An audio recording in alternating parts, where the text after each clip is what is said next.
Hello students, welcome to science Guru. Class 10 এর সকল ছাত্রছাত্রীদের সায়েন্স গুরু অনলাইন টিচিং প্ল্যাটফর্মে স্বাগত। তো আজকে আমাদের মেনলি ম্যাথামেটিক্সের যে এবিটিএ টেস্ট পেপারের সেকেন্ড স্কুলটা আছে সেটা আমরা করব। আগের দিন আমরা ফার্স্ট ক্লাসটা করিয়েছি, আজকে আমাদের ম্যাথামেটিক্সের সেকেন্ড ক্লাস। তো বেশি কথা না বাড়িয়ে আমরা ক্লাসটা শুরু করি। এটাই হচ্ছে আমাদের সায়েন্স গুরুতে তোরা একটা বিশেষত্ব পাবি, আমাদের এখানে টাইম ওয়েস্ট আমরা করবো না। একটা জিনিস যদি তোরা খেয়াল করিস দেখবি, বাকি যে টেস্ট পেপার সলভিং এর ভিডিওগুলো তোরা অনলাইনে পেয়ে যাবি। আমি কোনো অ্যাঙ্গেল থেকে কাউকে খারাপ বা কোনো ছোট করছি না, জাস্ট বলছি সেই ভিডিওগুলো না অনেকটা লেন্দি হয়ে যাচ্ছে। 1 ঘন্টা, 1.5 ঘন্টা, 2 ঘন্টাও এমন কিছু কিছু ভিডিও আছে। সেগুলোতে সমস্যাটা কি বলতো, যে তোদের টাইমটা ওয়েস্ট হয়ে যাচ্ছে। তোরা যদি 2x স্পিড করেও দেখিস 2 ঘন্টার ভিডিও, তাও তো 1 ঘন্টা। তাহলে এক্সট্রা কথা বলে, হ্যাঁ বাকি স্যার ম্যামরা হয়তো লাইভ ক্লাস করান, তার জন্য হয়তো জিনিসটা হয়তো সময়টা বেশি লেগে যায়, কিন্তু সেটার থেকে আমার মনে হয় আমরা ডিটেলিংটা তোদেরকে আরো একটু বেশি দেওয়ার চেষ্টা করি, তার থেকে এই কথাগুলোকে এলিমিনেট করি, তাতে দেখ ভিডিওটাও ছোট হবে এবং ভিডিওটা ডিটেলসেও হবে। হ্যাঁ চলো শুরু করি আমরা। তাহলে দেখ প্রথম কোশ্চেন বলছে, দেখ প্রতি বছর নির্দিষ্ট শতকরা হারে পরিবর্তিত হয়ে বর্তমানে একটি অঞ্চলের পরিযায়ী শ্রমিকের সংখ্যা হচ্ছে 5,000 11/10 তার কিউব। এটা তাহলে এটা কি প্রতি বছর পরিবর্তিত, এই প্রতি বছর শতকরা হারে পরিবর্তিত হচ্ছে। প্রতি বছর কোনো জিনিস পরিবর্তিত হওয়া বলতে কি বোঝায়? চক্রবৃদ্ধি বা আমাদের সমাহার, যেহেতু এখানে পরিযায়ী শ্রমিক আছে তাহলে সমাহার বৃদ্ধি। আমাদের ফর্মুলা কি? a = p1 + r/100^n। তাহলে দেখো এটাকে তো আমার পি আমি দেখতে পাচ্ছি, কারণ প্রথমে কতজন ছিল? আমার 5,000 জন, তার মানে ছিল এটা আমার পি এর জায়গায়।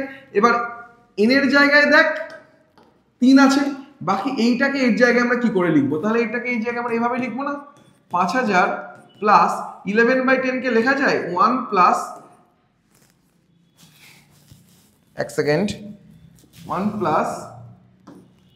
1/10 হলো। এবার দেখো আমাকে কি বাই 100 আকারে কি এসছে? বাই 100 আকারে যেহেতু আসেনি, তাহলে এখানে কি লিখতে পারি? এখানেও একটা শূন্য অ্যাড, এখানেও একটা শূন্য অ্যাড করা যায় তো। তার মানে কি দাঁড়াচ্ছে এটা? এটা দেখ দাঁড়াচ্ছে কি 5,000 জন শ্রমিক ছিল, প্রত্যেক বছর 10% করে বাড়লো, দিয়ে 3 বছর ধরে বেড়েছে। তাহলে 3 বছর পর 10% হারে বৃদ্ধি পাওয়া শ্রমিকের সংখ্যা, তাই তো? তাহলে দেখি আমরা কোন অপশনে আছে। 3 বছর অঞ্চলের সংখ্যা হবে 5,000 জন, না 5,000 জন তো হবে না।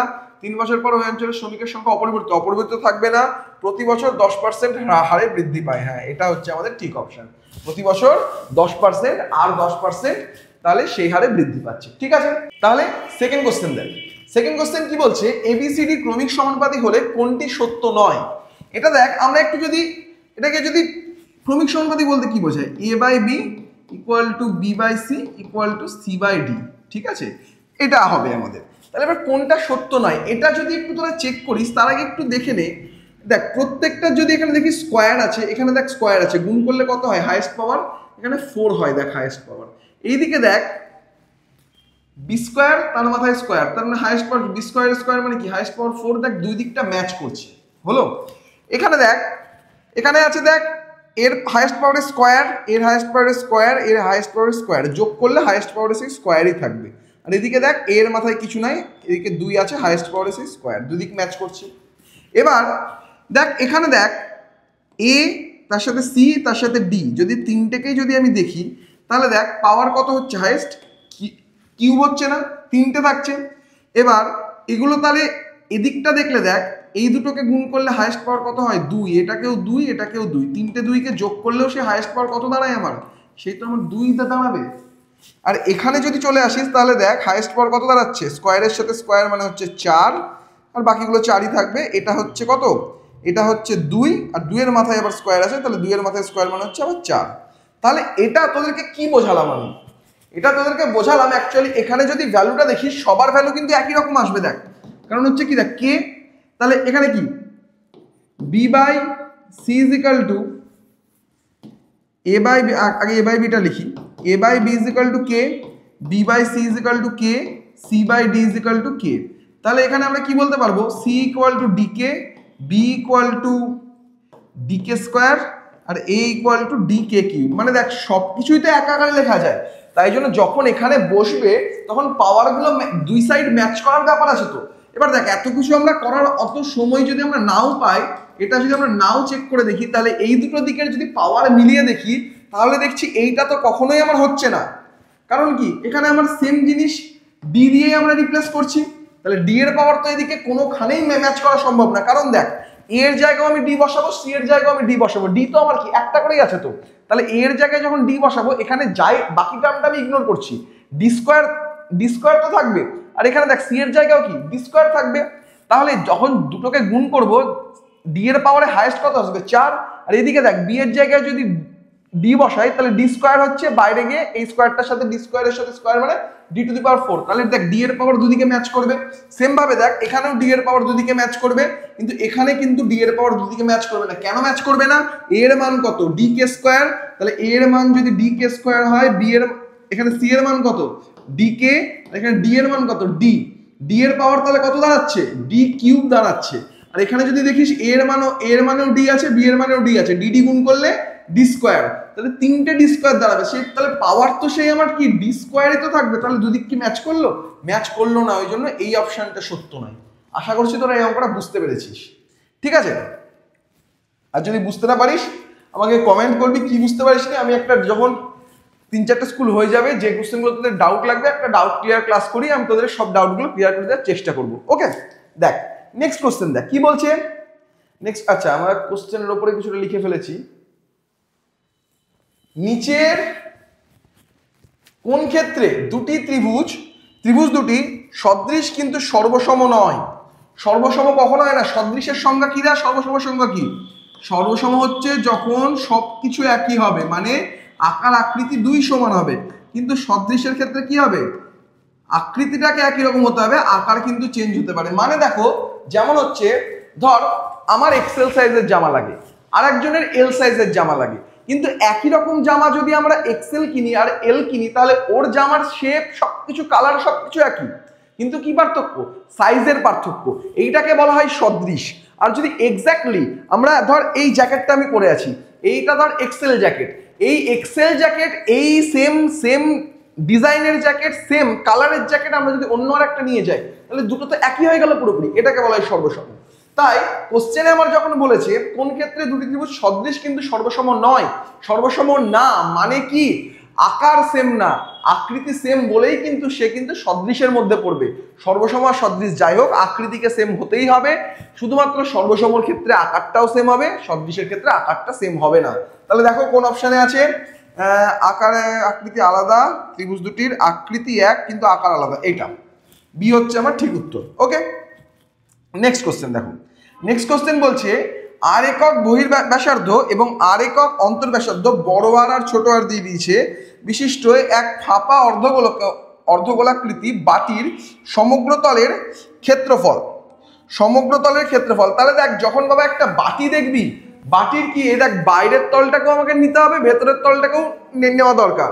তাহলে বাইরের তলে আমি যখন যাব তখন দেখ বাটির ক্ষেত্রে বাইরের তলটা যেটা সেটা কি বড় আর আছে, তাহলে বড়টা কি অর্ধগোলক, তাহলে অর্ধগোলকের যদি আমি বাইরের তলটাকে নিয়ে নিই তাহলে কি 4 পাই বড় হাতের আর স্কোয়ার, আর যদি ভেতরটাকে নিয়ে নিই তাহলে কি হবে, সরি আমি উল্টো বললাম, মানে ভুল বললাম, পুরো হলে 4 পাই আর স্কোয়ার, যদি অর্ধেক হয় তাহলে কি 2 পাই আর স্কোয়ার, আর ভেতরটা যদি আমি কি ভেতরটাও তো অর্ধেকই আছে, তাহলে 2 পাই ছোট হাতের আর স্কোয়ার, তাহলে 2 পাই বড় হাতের আর স্কোয়ার আর 2 পাই ছোট হাতের আর স্কোয়ার, তাহলে 2 পাই বড় হাতের আর স্কোয়ার প্লাস ছোট হাতের আর স্কোয়ার, মানে কোন অপশনটা? এই অপশনটা সঠিক, ঠিক আছে।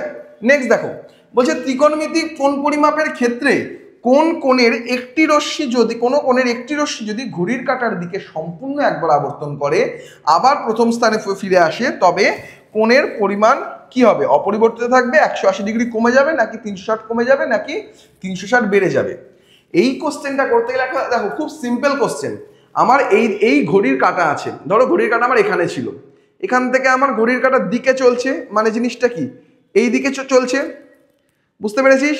তাহলে ঘড়ির কাঁটার দিকে যখন যায় কোণ ত্রিকোণমিতিতে তখন কি ঋণাত্মক কোণ তৈরি করে, আর যখন ঘড়ির কাঁটার বিপরীত দিকে যায় তখন কি ধনাত্মক কোণ তৈরি করে। এবার বলছে কি এই যে ছিল পুরোটা ঘুরে এসে আগের জায়গায় ফিরে আসলো, মানে কি 360 ডিগ্রি ঘুরলো। 360 ডিগ্রি কি ঘুরলো? ধনাত্মক না ঋণাত্মক?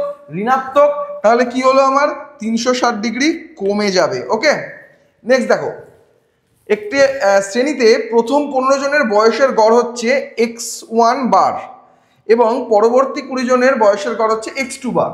তাহলে 35 জনের বয়সের গড় কত হবে? তাহলে মোট 35 জন আছে, তাহলে প্রথমে 15 আছে, 15 জনের হচ্ছে x1 আর 20 জনের হচ্ছে x2। তাহলে গড় বলতে কি বোঝায়? মোট করে যতগুলো আছে সেটা দিয়ে ভাগ করে দেয়। তাহলে দেখো 15টার গড় হচ্ছে x1, তাহলে 15 জনের মোট কত হবে? 15x1 না? আর 20 জনের গড় হচ্ছে x2, তাহলে 20 জনের মোট গড় কত হবে? এই মোট বয়স কত হবে? 20x2। তাহলে এবার এই দুটোকে যদি আমরা যোগ করে দিই, 15x1 আর 20x2 কে যদি যোগ করে দিই, তাহলে কি আমরা এই 15 প্লাস 20 35 জনের মোট বয়স পেয়ে যাচ্ছি না? আর এটাকে গড় করতে হলে কি বাই 35, কিন্তু অপশানে কোথাও দেখো বাই 35 নেই, অপশানে আছে কি 15 প্লাস 20। তাহলে এখানে আমরা কি লিখবো? 15 প্লাস 20। এটাই হচ্ছে আমার সঠিক উত্তর। আশা করছি তোরা সবাই বুঝতে পেরেছিস। ওকে, গেল আমাদের এমসিকিউ পোর্শন। আমাদের এমসিকিউ পোর্শন 6 নম্বর থাকে, আমাদের 6টা কোশ্চেন এখানে কিন্তু হয়ে গেল। ওকে, চলো নেক্সট হচ্ছে আমাদের শূন্যস্থান পূরণ। শূন্যস্থান পূরণে দেখো কি বলছে, বলছে সাবা ও দীপকের অংশীদারি কারবারে দীপকের মূলধনের আনুপাতিক ভাগাহার হচ্ছে 2/7 হলে দীপকের মূলধন সাবার মূলধনের কত গুণ? তাহলে দীপকের আনুপাতিক ভাগাহার যদি 2/7 হয়, তাহলে সাবার আনুপাতিক ভাগাহার কত? 5/7। কারণ কি আনুপাতিক ভাগাহার মানে কি দুটোর যোগফল। তাহলে 5 যদি মানে 2 যদি ওপরে থাকে, 7 যদি তলে থাকে, তাহলে বাকিটুকু কত? 5। তাহলে 5/7 হবে সাবা, কারণ এখানে দুজনই আছে মাত্র। ঠিক আছে, তাহলে গেল। এবার বলছে দীপকের মূলধন সাবার মূলধনের কত গুণ? দীপকের মূলধন সাবার মূলধনের কত গুণ? তাহলে আমি ধরে নিই দীপকের মূলধন কোনটা? এটা সাবার মূলধনের x গুণ। তার মানে এই কত গুণ, এটা কি করব? এই জিনিসটা এদিকে এসে কি ভাগ হয়ে যাবে না? তাহলে 2/7 ডিভাইড বাই 5/7। তাহলে দেখ 7 7 কেটে গেল, 2/5 হয়ে গেল আমার অ্যান্সার। আশা করছি বুঝতে পেরেছিস। এটা কিন্তু আমরা ডাইরেক্টও করতে পারতাম, 2/5 কে এই 2/7 কে আমরা 5/7 দিয়ে ভাগ করে দিতে পারতাম, কিন্তু অনেক সময় আমরা ভুলে যাই, পরীক্ষায় আমাদের মাথা কাজ করে না যে কোনটার সাথে কোনটা ভাগ করব। দীপক সাবা বলেছে মানে সাবার সাথে দীপকেরটা ভাগ করবো না দীপকের সাথে সাবারটা ভাগ করব, এটা যেন গন্ডগোল না হয়। এটা আমরা একটু এই একটা কষ্ট করে এক্স লিখে যদি করে নিই, আমাদের ভুল হওয়ার চান্সটা কিন্তু একদম 0 হয়ে যাবে। ওকে, চলো নেক্সট। দুটি xy দুটি চল এবং তাদের সম্পর্কিত মান দেওয়া আছে, তাহলে এক্স ও ওয়াই ড্যাশ ভেদে আছে। আশা করছি ভেদ করার সময় তোরা একটা জিনিস শিখেছিস যে এ ভ্যারিজ অ্যাজ বি মানে কি A equal to K B, তাহলে A by B equal to K. আর যখন ব্যস্ত সম্পর্ক থাকে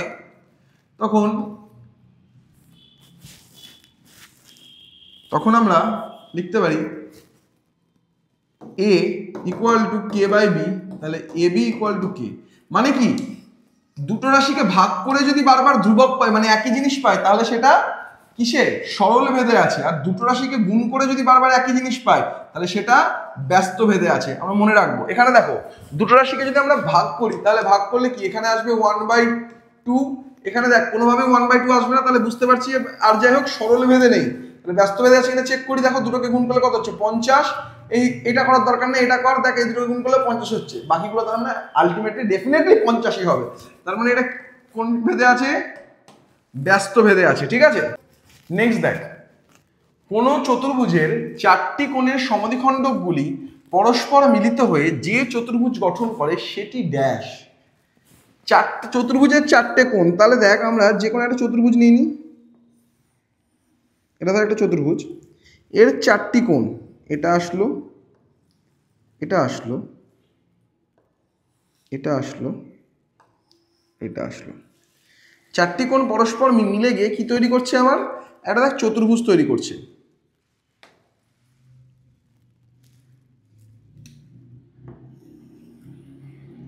ওকে, কোন চতুর্ভুজটা?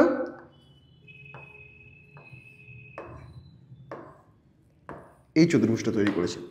এটা কি ধরনের চতুর্ভুজ এটা প্রমাণ করতে হবে। খুব ভালো একটা অঙ্ক, একটু মন দিয়ে দেখবি, তাহলে আশা করছি বুঝতে পারবি। A B C R D, ঠিক আছে। আর এটার নাম দিয়ে দিলাম আমি পি কিউ আর এস। ঠিক আছে, এবার একটু ভালো করে দেখ একটু ভালো করে। এখানে যদি আমি নিই, দেখ এই যে ত্রিভুজটা তৈরি হয়েছে না এ আর ডি, এই যে ত্রিভুজটা তৈরি হলো এ আর ডি, এর তিনটে কোণের সমষ্টি কত রে বাবু? ত্রিভুজ মানে 180 ডিগ্রি। তাহলে এই কোণটা কত? এই কোণটা কি? এই কোণটা গোটা এই কোণটার হাফ না, আর এই কোণটা কি? গোটা ডি কোণটার হাফ। তেমনভাবে এই কোণটা পুরো বি কোণটার হাফ, এই কোণটা পুরো সি কোণটার হাফ। তেমনভাবে এই কোণটার এইটাও তো একটা ত্রিভুজের মধ্যে আছে, বিপিসি এর মধ্যে আছে, তাহলে এদের সমষ্টি 180। তাহলে দেখ আমরা আগে এগুলো লিখে ফেলি যেটা আমরা পেলাম। আমরা কি কি পেলাম? আমরা পেলাম এ আর ডি প্লাস এ এর হাফ প্লাস ডি এর হাফ সমান সমান 180 ডিগ্রি। আর এদিকে কি পেলাম? আমরা পেলাম বিপিসি প্লাস বি এর হাফ প্লাস সি এর হাফ সমান সমান 180 ডিগ্রি। এটা আমরা পেলাম। এবার আমাদেরকে দেখ এই দুটো কোণ নিয়ে আমরা কাজ করছি। দেখো এবার এই দুটো কোণ যদি আমরা যোগ করে দিই তাহলে কি? A R D plus BPC plus a/2 plus b/2 plus c/2 plus d/2।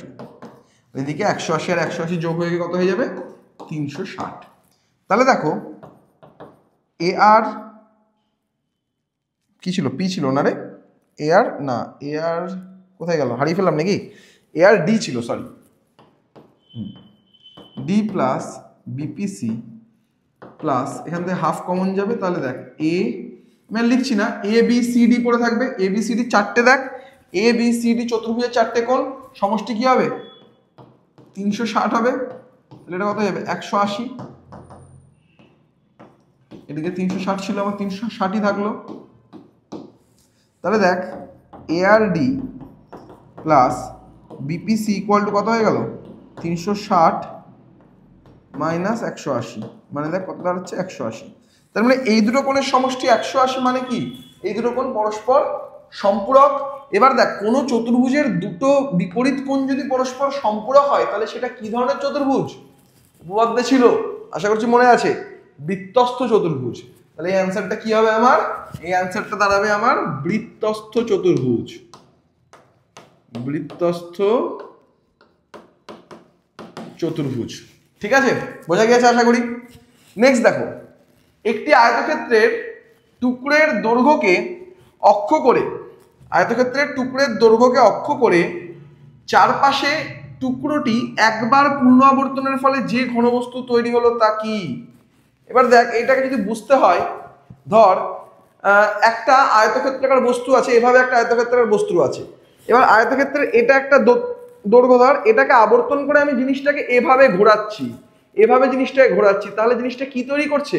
একটু ভাবতে দেখ তো, এভাবে যদি একটা জিনিস এই জাস্ট ঘুরে যায়, এইভাবে পুরোটা ধর ঘুরছে, ঠিক আছে?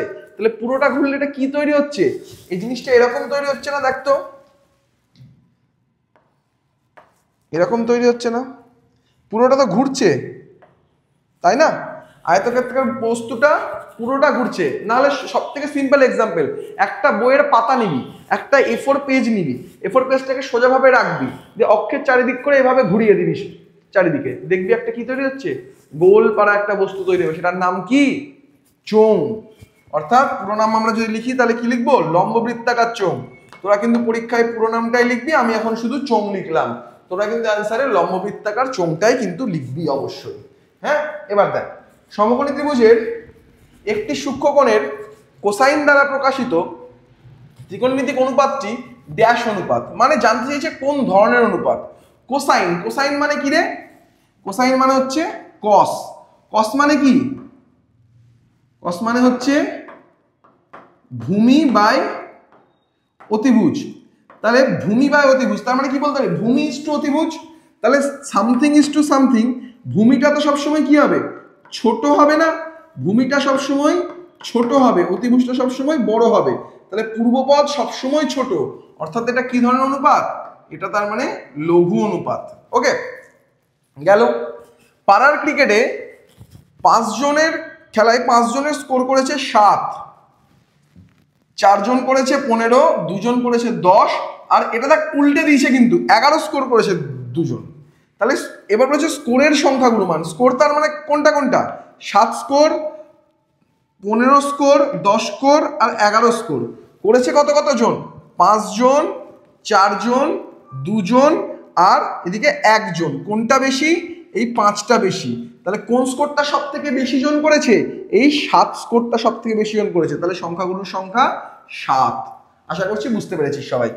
চলো নেক্সট হচ্ছে আমাদের সত্য মিথ্যা। সত্য মিথ্যায় দেখো, আচ্ছা সত্য মিথ্যা দেখো কি বলছে, কোনো টাকার একদিনের সুদ কত পয়সা হলে মাসিক সুদের হার 10% হবে। কোনো টাকার একদিনের সুদ কত পয়সা হলে মাসিক সুদের হার 10% হবে। তাহলে মাসিক সুদের হার হচ্ছে 10%। এটা দেখ কি বলেছে, কোনো টাকা, আমি জানি না দেখ টাকাটা কত। আচ্ছা এক মিনিট, এটা তো সত্য মিথ্যা। কোনো টাকার মাসিক সুদের হার কত হলে প্রশ্ন করেছে তো, এটা তো তার মানে কোশ্চেনটা তো ঠিক নেই, তার মানে কোশ্চেনটা কিন্তু ঠিক নেই। হ্যাঁ, সত্য মিথ্যা এখানে আমরা করতে পারবো না। পরের কোশ্চেনটা দেখো, একটি দ্বিঘাত সমীকরণের দুটি বীজের মধ্যে একটি বাস্তব অপরটি বাস্তব নয়, এমন কি হওয়া সম্ভব? আমাদের কি কি হতে পারে, বীজের প্রকৃতি কি কি হতে পারে, বাস্তব ও সমান, বাস্তব ও অসমান, না হলে অবাস্তব। আমরা এমন কোনো কি প্রকৃতি পেয়েছি যেখানে একটা বীজ বাস্তব একটা বীজ অবাস্তব? এমন তো পাইনি। তাহলে এটা কি হতে পারে না, এটা হতে পারে না, এটা ফলস। ওকে, দেখো কয়েকটি ভিন্ন বৃত্তের অর্ধবৃত্তস্থ কোণের মান সমান হলে বৃত্তগুলি অবশ্যই সর্বসম হবে। অর্ধবৃত্তস্থ কোণের মান সমান, আমরা কি জানি অর্ধবৃত্তস্থ কোণের মান কত হয়, সমকোণ হয় না? এবার ধরো সেটা যদি আমি একটা ছোট বৃত্ত নিই তাও তো সেটা সমকোণ, বড় বৃত্ত নিই তাও তো সেটা সমকোণ। তাহলে অর্ধবৃত্তস্থ কোণ তো আমার ম্যাচ করে গেল। তাহলে বৃত্ত দুটো কি সমান হলো? না, তো সমান হলো না। তাহলে এর কোনো অর্থ নেই যে সর্বসম হবে। নেক্সট, লম্ববৃত্তাকার শঙ্কুর শীর্ষবিন্দু থেকে ভূমির ওপর লম্ব অঙ্কন করা হলে তা ভূমিকে যে কোনো বিন্দুতে স্পর্শ করতে পারে। একটা শঙ্কুর যদি শীর্ষবিন্দু নিই, শঙ্কুর শীর্ষবিন্দু বলতে কেমন বোঝায় রে? শঙ্কু একটা এঁকে নিই আমরা, দাঁড়া, এটা ধর আমাদের একটা শঙ্কু। শঙ্কুর যদি শীর্ষবিন্দুটা নিই, সেখান থেকে যদি ভূমিতে যদি আমার লম্ব অঙ্কন করা হয়, এটা ধর লম্ব অঙ্কন করা হলো, তাহলে সেটা কি যে কোনো বিন্দুতে স্পর্শ করবে? না, সেটা সবসময় ভূমির কেন্দ্রে স্পর্শ করবে।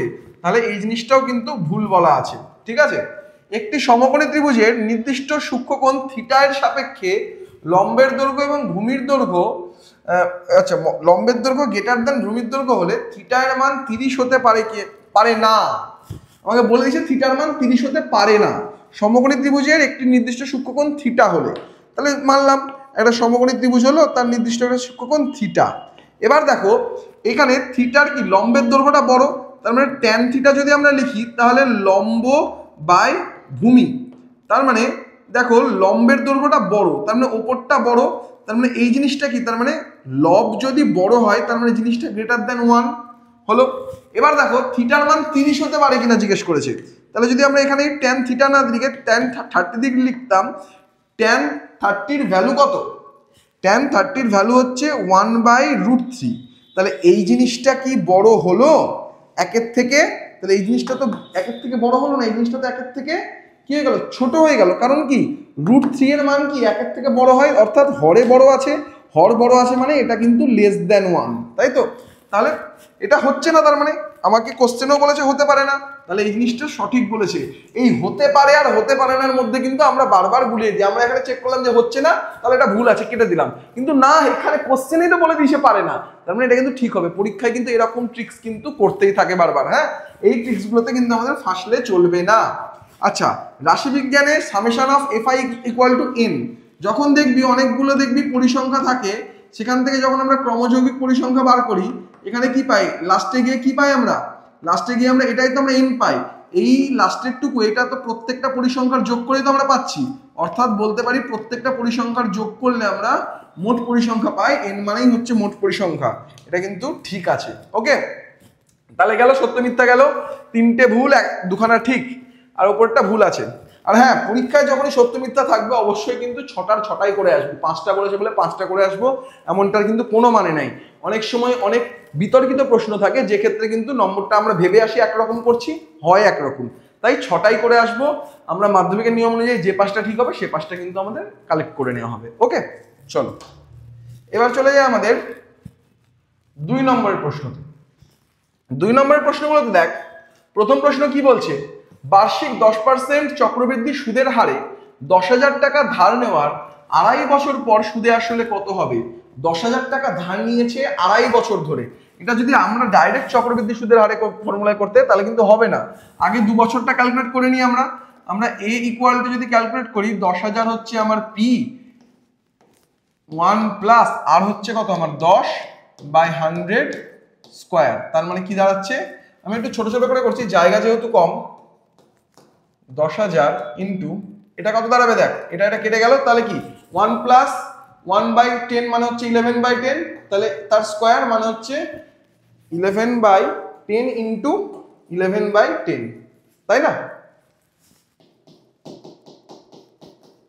0 0 0 0 কেটে গেল, তাহলে কত হয়ে গেল 121 0 0, তাহলে 21,000 এই 12,100 হচ্ছে আমার 2 বছর পরের সুদ প্লাস আসল, অর্থাৎ এই ধরেছিলাম।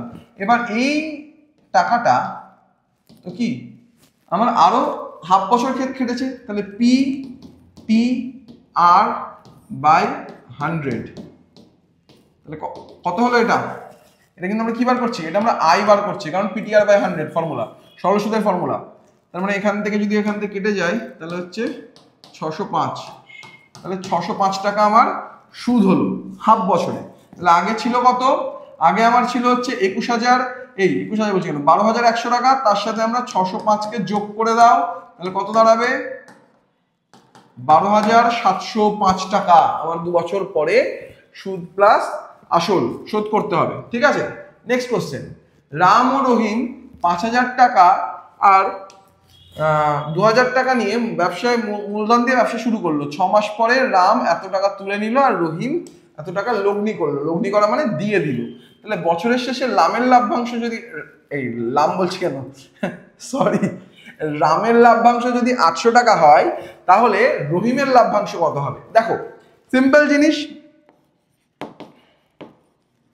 রামের 12 মাসের যদি আমরা মূলধন বার করি তাহলে কি আসবে, প্রথমে কি করলো রাম 5,000 টাকা দিয়ে 6 মাস খাটালো, প্লাস তারপরে কি করলো আমার রাম কি করলো, তারপরে 3,000 টাকা তুলে নিল, তাহলে 5,000 মাইনাস 3,000, এই টাকাটা কত মাস, বাকি 6 মাস খাটলো গেল, তাহলে এই হলো হিসাব। তাহলে রামের মোট টাকা কত দাঁড়াচ্ছে দেখ, 30,000 প্লাস এখানে দেখ 2,000 আসবে, 2,000 ইন্টু 6 মানে হচ্ছে 12,000, মানে দেখ দাঁড়াচ্ছে 42,000 টাকা হচ্ছে রামের 12 মাসের মোট টাকা। আর রহিমের 12 মাসের মূলধন কত হবে, রহিমের প্রথমে ছিল কত, প্রথমে রহিমের ছিল 2,000 টাকা 6 মাস, আর এদিকে 2,000 প্লাস আরো 3,000 টাকা দিয়ে দিল, লগ্নি করলো, মানে এটা হচ্ছে আরো 6 মাস, তাহলে দেখ সেম 12,000 আর এদিকে দেখ 5,000 ইন্টু 6,000 মানে দেখ 30,000, মানে এটাও দাঁড়াবে দেখ 42,000 টাকা। তাহলে রাম আর রহিমের মূলধনের অনুপাত কত, 42,000:42,000, পুরো কেটে গেলে কত দাঁড়াচ্ছে 1:1। তাহলে রামের লাভ কত হয়েছে, রামের লাভ হচ্ছে 800 টাকা, তাহলে রামের লাভ যদি 800 টাকা হয় তাহলে রহিমের লাভ কত হবে,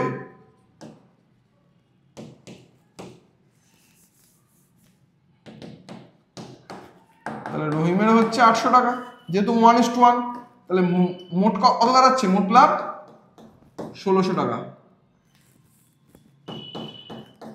এটাই হচ্ছে আমার অ্যান্সার। তাহলে মোট লাভ কত দাঁড়াচ্ছে আমার 1,600 টাকা, এটাই আমার চেয়েছিল। ঠিক আছে, আশা করছি বুঝতে পেরেছিস। ঠিক আছে, দেখ নেক্সট অঙ্কটা দেখ, নেক্সট অঙ্কটা বলছে দেখ, a:b c:d হলে দেখাও যে a-b (c-d) এটা আমরা কি করে করব দেখ, এটা খুব সহজ একটা অঙ্ক। a:b মানে কি, a/b ডবল ইস টু মানে ইকুয়াল, এটা মানে হচ্ছে সি বাই ডি, এটা আমার দিয়ে দিয়েছে। এবার দেখ এইটা মানে কি, যেটা প্রমাণ করতে দিয়েছে সেটা মানে হচ্ছে A minus B by B equal to C minus D by D, এটাই তো আমাকে প্রমাণ করতে দিয়েছে। এটা মানে এটা আর এটা মানে এটা, দেখ তার মানে কি এই বিটাকে একটা উপরে মাইনাস আনতে হবে আর এই ডিটাকে একটা উপরে মাইনাস আনতে হবে। আমরা কি করব, আমরা সিম্পল কাজ করব, A by B minus one আর C by D minus one, উভয় পক্ষে এক মাইনাস করে দেবো, তাহলে দেখ কি হয়ে যাবে, A by B by A আর C by D by D, তার মানে হচ্ছে A minus B is to B double is to C minus D is to D. Complete গেল। নেক্সট দেখো আমার কি বলছে, নেক্সট বলছে যদি, আচ্ছা এই পেজে আর আনবে না, আচ্ছা এখানে তো আর জায়গা, আচ্ছা আমরা একটা কাজ করি, এখানে একটা পেজ নিয়ে নিই আমরা, চলো কি বলছে কোশ্চেনটা আগে দেখে নিই। আমরা বলছে যদি A cube plus B cube equal to এইটা হয়, তাহলে A cube plus B cube equal to B cube minus 3abc by A cube, তাহলে আচ্ছা এটা এ কিউব বি কিউব ছিল না, alpha cube plus beta cube equal to কি ছিল, বি কিউব মাইনাস 3abc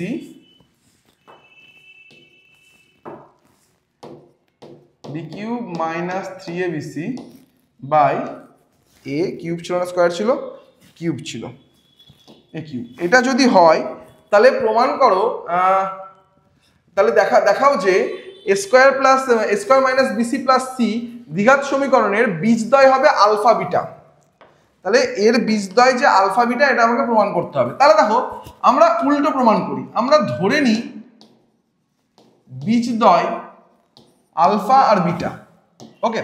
তাহলে দেখো আমরা কি লিখতে পারি, সমীকরণটা আমার কি ছিল, ax square minus bx plus c equal to 0।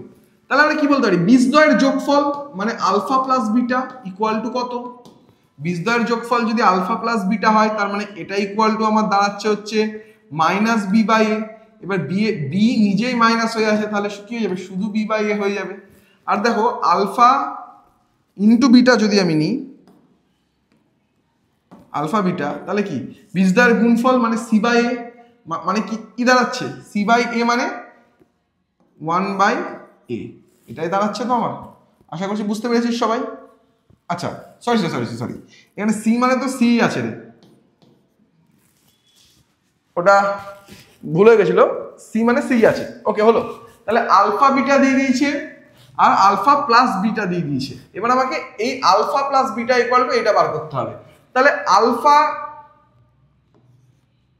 Plus এই alpha cube plus beta cube যে দুটো দেওয়া আছে সেই আকারে যদি আমরা লিখতে চাই তাহলে কি লিখতে পারবো, আলফা প্লাস বিটা তার whole cube minus 3 alpha beta, alpha plus beta লেখা যায়, ফর্মুলা লেখা যায় নিশ্চয়ই। তাহলে কি বি বাই এ তার কিউব মাইনাস 3 ইন্টু এটার মান কত, সি বাই এ আর এটার মান কত, বি বাই এ, তার মানে কি দাঁড়াচ্ছে B cube by A cube minus 3bc by A square, তাহলে লসাও কি দাঁড়াচ্ছে এ কিউব, তাহলে বি কিউব মাইনাস এটাতে এটাকে ভাগ করলে এ থাকে, তার মানে 3abc। দেখো এটাই আমরা প্রমাণ করতে চাইছিলাম, কমপ্লিট। আমরা প্রমাণটা উল্টো ধরলাম, আমরা বীজদ্বয়কে শুধু আলফা বিটা ধরলাম, দিয়ে সেখান থেকে আমরা alpha cube plus beta cube equal to এটা প্রমাণ করে দিলাম, মানে আমার অর্থাৎ অঙ্কটা হয়ে গেল আমার। চলো নেক্সট কি বলছে, নেক্সট অঙ্কটা বলছে যে 60 ডিগ্রি পরিমাপের একটি কোণ, আচ্ছা সরি 60 ডিগ্রি পরিমাপের একটি কোণ বিশিষ্ট ত্রিভুজের,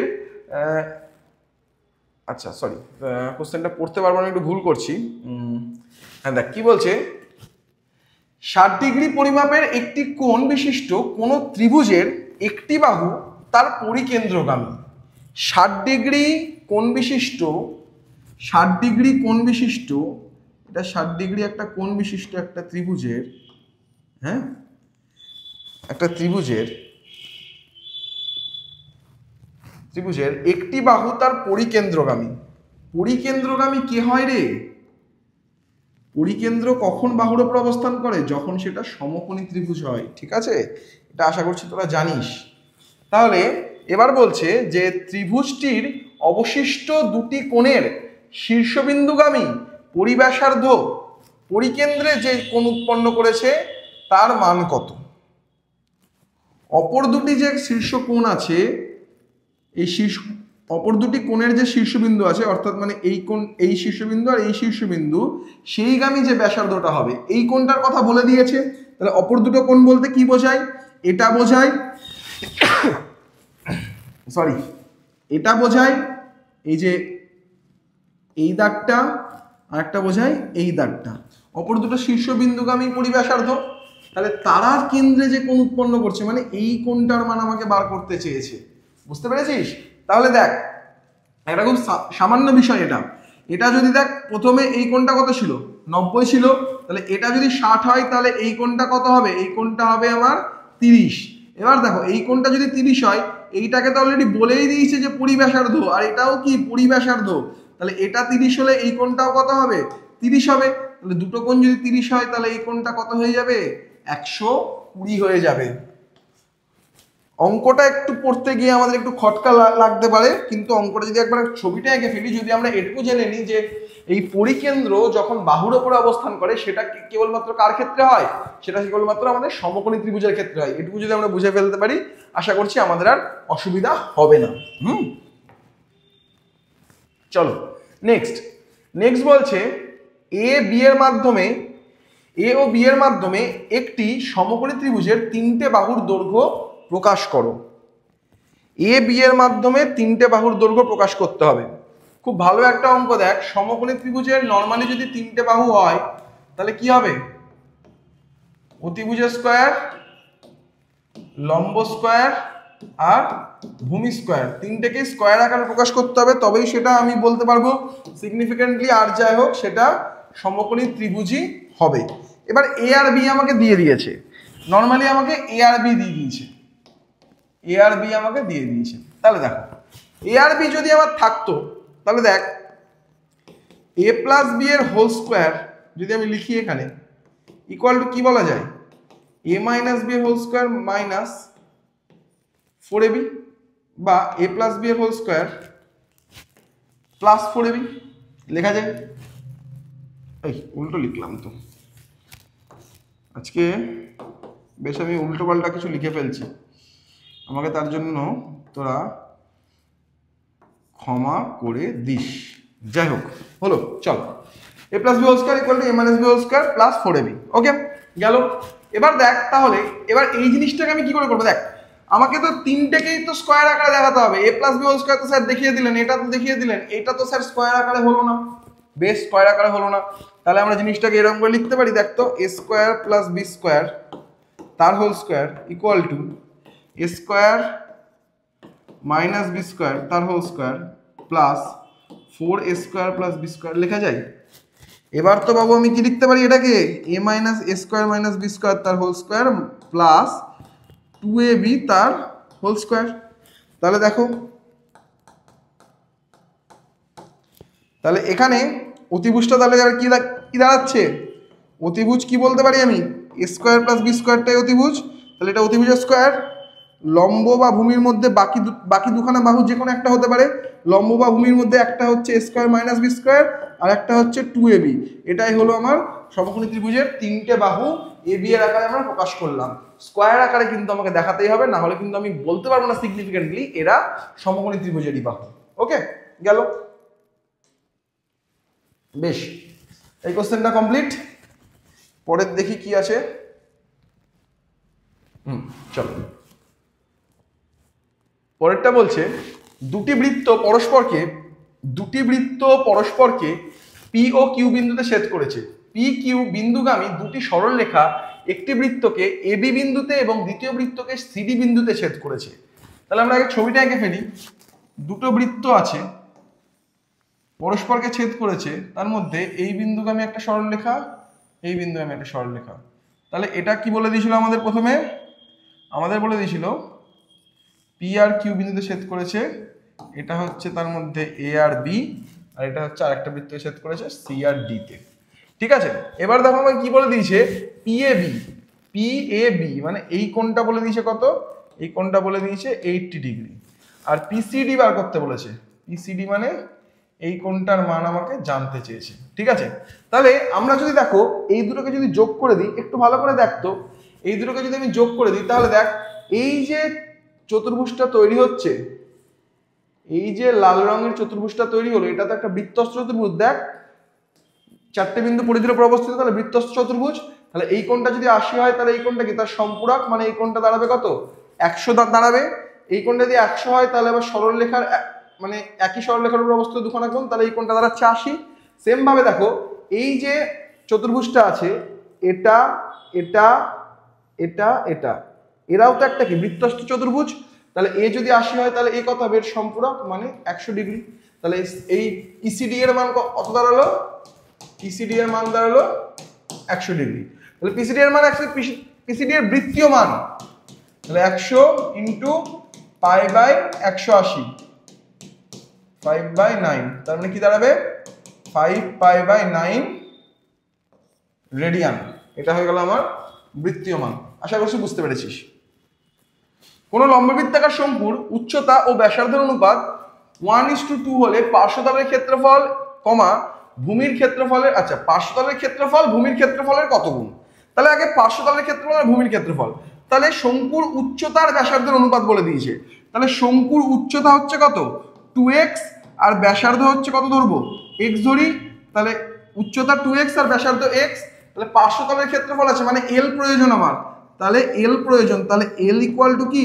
√h² মানে 2x² প্লাস r² মানে x² মানে কত? √5x², মানে হচ্ছে x √5 হচ্ছে আমার l এর মান। তার মানে পার্শ্বতলের ক্ষেত্রফল আমার কত দাঁড়াচ্ছে রে? পার্শ্বতলের ক্ষেত্রফল দাঁড়াচ্ছে পাই আর l, মানে হচ্ছে পাই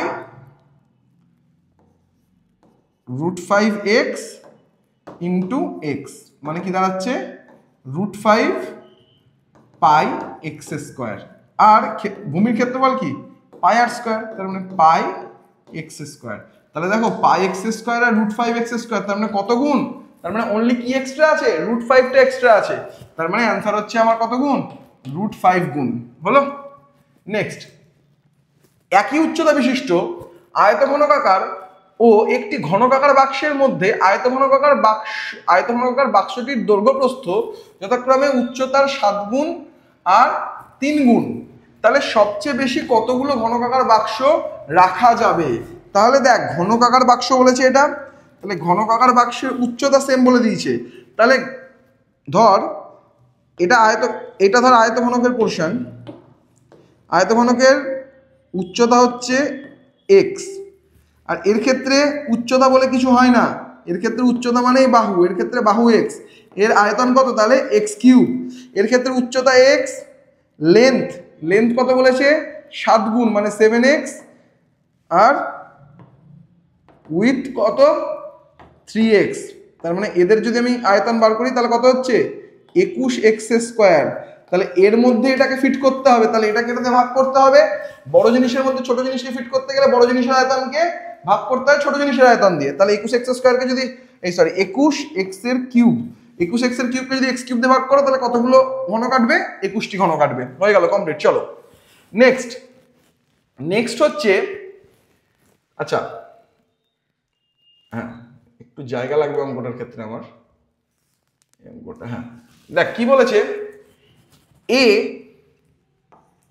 equal to b sine theta plus cos theta, আর c equal to d sine theta minus cos theta. Okay, তাহলে এই জিনিসটা আমাকে দিয়ে দিয়েছে। এবার বলেছে থিটাকে আমাকে বর্জন করতে হবে, দিয়ে এ আর সি এর সম্পর্ক বার করতে হবে। দেখ তাহলে এখানে একটু আগে দেখে নি, এই sign theta plus cos theta equal two আমরা কি লিখতে পারি? এই বিটা এদিকে চলে যাবে মানে কি A by B.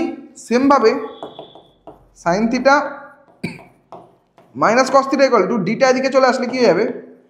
C by D হয়ে যাবে। হলো। তাহলে দেখ এখানে sine theta plus cos theta আর sine theta minus cos theta, এটাকে যদি আমরা লিখি, দেখ আমরা এবার এই জিনিসটাকে, এটাকে আমরা 1 নম্বর দিই, এটাকে আমরা 2 নম্বর দিই, ঠিক আছে? দেখ 1-এরও স্কোয়ার করে দে আর 2-এরও স্কোয়ার করে দে, দিয়ে যোগ করে দে। 1-এর স্কোয়ারে কি a² বাই b², 2-এর স্কোয়ারে কি c² বাই d²। হলো। এবার যোগ করে দে, এদিকে কি হয়ে যাবে? Sine theta plus cos theta তার whole square plus sine theta minus cos theta তার হোল স্কোয়ার। তাহলে কি দাঁড়াচ্ছে A plus B whole square plus A minus B whole square. কিসের ফর্মুলা? 2 স্কোয়ার প্লাস বি স্কোয়ারের ফর্মুলা। তাহলে এটার value কত? 1 না, মানে 2। তার মানে রিলেশনটা কি দাঁড়াচ্ছে? A square by B square plus C square by D square equal to 2। এটাই আমার রিলেশন দাঁড়াচ্ছে। ঠিক আছে, অর্থাৎ এখান থেকে থিটাটা বর্জিত হয়ে গেছে। তাহলে A square by B square plus C square by D square equal to 2, এটাই হচ্ছে আমার মেন রিলেশনটা। ওকে, চলো নেক্সট অঙ্ক। নেক্সট অঙ্ক হচ্ছে যে কোনো দুটি সূক্ষ্মকোণের সাহায্যে প্রমাণ করো কোনো স্তম্ভের ছায়ার দৈর্ঘ্য ও সূর্যের উন্নতিকোণের মধ্যে বিপরীত সম্পর্ক আছে। ছায়ার দৈর্ঘ্য আর সূর্যের উন্নতিকোণ, সূর্যের উন্নতিকোণ এটা ছিল, সূর্যের উন্নতিকোণ ধর বেড়ে গেল। তাহলে ছিল কত? ধর 30, এখানে হলো কত? ধর 60। A B C D. ওকে, তাহলে দেখ tan 60 ক্ষেত্রে দেখ উন্নতিকোণ কত হচ্ছে?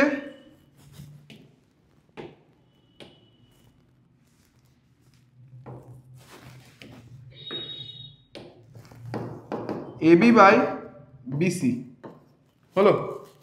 আর এখানে tan 30 ক্ষেত্রে উন্নতিকোণ কত হচ্ছে? AB by BD. ওকে, তাহলে দেখ এখানে 60 থেকে যখনই 30 হলো, এখানে ছায়া বলতে কোনটা বোঝায়? এইটাকে বোঝায় না ছায়া?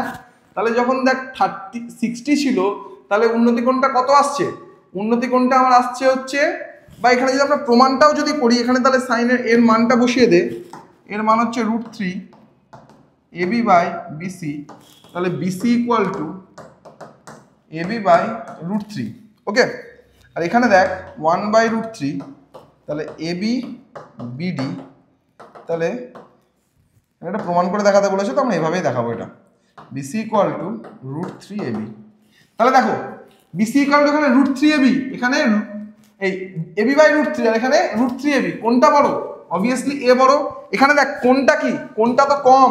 তাহলে দেখ কোন কম, বেশি থেকে কমের দিকে এসছে, কিন্তু এই যে ছায়ার দৈর্ঘ্য যেটা বিসি ছিল সেটা কি আমার বেড়ে গিয়েছে, তাই না? বিসি তো না, এখানে আমার বিডি লিখতে হতো। এখানে ছায়ার দৈর্ঘ্যটা, একবার ছায়ার দৈর্ঘ্যটা বিসি আর আরেকবার ছায়ার দৈর্ঘ্যটা বিডি। তাহলে বিসিটা একবার পাচ্ছি আমি কত? এবি বাই √3, কখন? যখন tan 60 ছিল। আর বিডিটা আমি কত পাচ্ছি? √3 এবি, তখন কত? tan 30 ছিল। অতএব বিপরীত সম্পর্কে আছে, এটা আমার কিন্তু প্রমাণিত। ওকে, চলো লাস্ট কোশ্চেন। এই অঙ্কটা আমি খুব ভালো লেগেছে আমার, অঙ্কটা খুব ভালো একটা অঙ্ক। এটা দেখো একটা ছক দিয়ে বলেছে, এখানে মধ্যমার ছক দেওয়া আছে, দিয়ে বলছে মধ্যমা শ্রেণীটি বরাবর ছকটি পূরণ করো, মানে এটা একটা মধ্যমা শ্রেণী। তাহলে দেখ এইটা কি? এটা অবশ্যই আমার কি এল না? এটা কি আমার এইচ? এটা কি আমার n/2? এটা কি আমার CF? এটা হচ্ছে আমার F। তাহলে F মানে কি? মধ্যমা শ্রেণীর পরিসংখ্যা। তাহলে এখানে তো 8 বসবেই স্যার। এটা কত? L হচ্ছে নিম্ন সীমানা হয়ে গেল। গ্যাপ হচ্ছে 5-এর, তাহলে এটাকে পূরণ করলে 14.5 থেকে কত হয়ে যাচ্ছে? 5 যদি নিয়ে আমি তাহলে 19.5। ক্লিয়ার? এবার এইটা কত হবে? এইটা কিন্তু বুঝতে হবে। CF মানে কি? ক্রমযৌগিক পরিসংখ্যা, কিন্তু কোন গ্রুপের? মধ্যমা শ্রেণীর আগের শ্রেণীর ক্রমযৌগিক পরিসংখ্যা, মানে আগে কোথাও একটা 16 আছে, আর এই শ্রেণীর পরিসংখ্যা কত? 8। তাহলে আগের শ্রেণীর 16 আর এই শ্রেণীর 8 মিলিয়ে এখানে বসবে কিন্তু আমার 24। এটা কিন্তু খুব ভালো একটা, মানে খুব সুন্দর একটা অঙ্ক। ওকে, তাহলে আমাদের এই যে 2 নম্বর স্কুলটা, বেশ কতগুলো ভালো ভালো অঙ্ক পেয়েছি আমরা এই স্কুলটায়, করতে খুব ভালো লেগেছে। আশা করছি তোদের ক্লাসটা করেও খুব ভালো লাগবে। আশা করি লাগলে অবশ্যই কমেন্ট করে কিন্তু জানাস কেমন লাগলো। আর প্লিজ বন্ধুদের সাথে শেয়ার করে দে। ভিডিও যত শেয়ার হবে আমার ভিডিও বানাতে তত ভালো লাগবে, বাকি স্যার ম্যামদের ভিডিও বানাতে তত ভালো লাগবে। অর্থাৎ আমরা একটা কমিউনিটি খুব তাড়াতাড়ি বিল্ড করতে পারবো, আর সেটা কিন্তু খুব হেলদি কমিউনিটি, যেখানে খুব ভালো আমরা পড়াশোনা প্রোভাইড করতে পারবো। এটা কিন্তু সবাই একটু মাথায় রাখি। সেইভাবে যদি ভিডিওটা ভালো লাগে অবশ্যই কিন্তু শেয়ার করিস। ঠিক আছে, তাহলে আজকে 2 নম্বর স্কুলটা এখানেই কমপ্লিট হয়ে গেল। নেক্সট দিন তোদের 3 নম্বর ক্লাস নিয়ে দেখা হচ্ছে। ততক্ষণের জন্য ভালো করে অঙ্ক কর, ভালো করে বাকি সাবজেক্টগুলো পড়। তো টাটা।